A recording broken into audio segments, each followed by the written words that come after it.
In this tutorial, we're going to take a deeper look at using modular sequencing. We'll be using some advanced modulation techniques to expand a simple 8-step sequence into something a bit more interesting. As ever, we'll be using Cherry Audio's voltage modular nucleus. We'll fire it up and we'll hit that new button in the upper left to clear our rack. We need something to sequence, so let's build a basic percussive patch. We'll go to the library and fetch an oscillator module.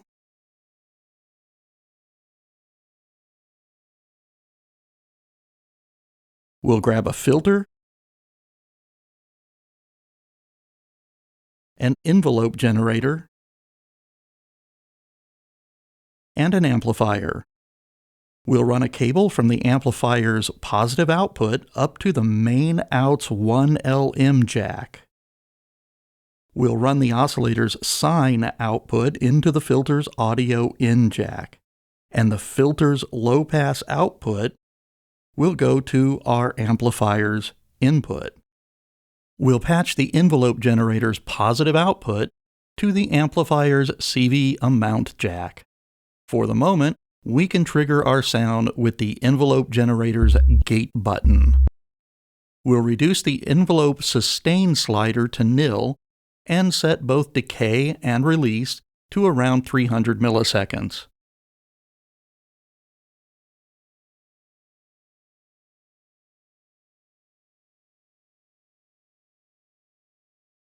We'll route the envelope's positive output to the oscillator's freak mod jack, turning its knob up to about 45%. This will allow the envelope to sweep the pitch.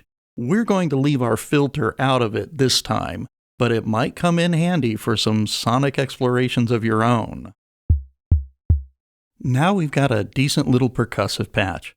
So let's add an 8-step sequencer module from the library, sticking it in the row below our other modules. We'll run a cable from the sequencer's gate out jack up to the envelope generator's gate in. This allows the sequencer to trigger the envelope generator. We know we're going to want a consistent downbeat, so we'll use the sequencer's step on-off buttons to deactivate all the steps save 1 and 5. Playing back our sequence tells us that the tempo is set to a crawl. However, we're not going to change our sequencer's BPM. Instead, we're going to add another oscillator module to act as a master clock. We'll set our new oscillator's range to low. We'll route a cable from its ramp output to the sequencer's external clock jack and click that external button to place our sequencer under control of the oscillator. Now we'll set the oscillator's frequency to around 2.80 and start the sequencer. We have a steady, if dull, beat. What we really need is a sense of unpredictability, but one that we can take some control over. We can achieve this with a bit of clever patching. We'll start by adding another 8-step sequencer.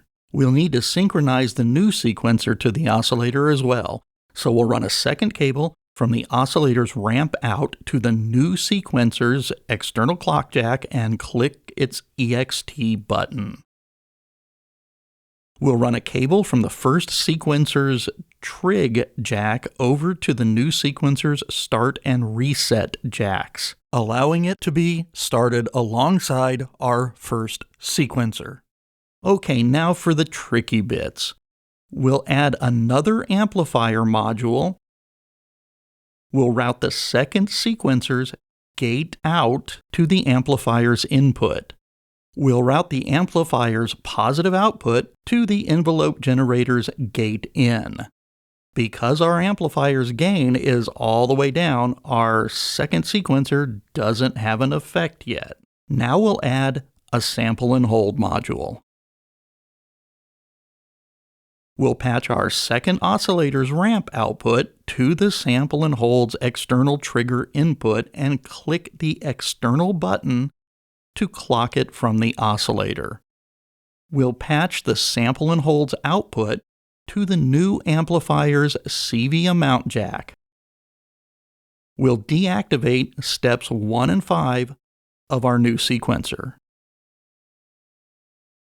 Starting our initial sequencer will kick things into motion. The sample and hold module controls the amplifier, only sometimes allowing our second sequencer's steps through to the envelope generator. The second amplifier's CV amount knob controls how often this happens.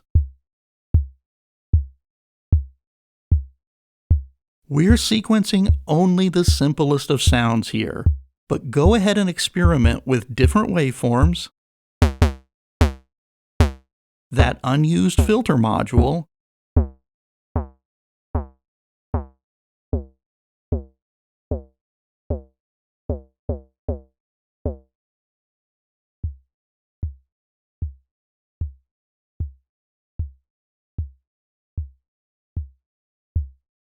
and some different envelope settings.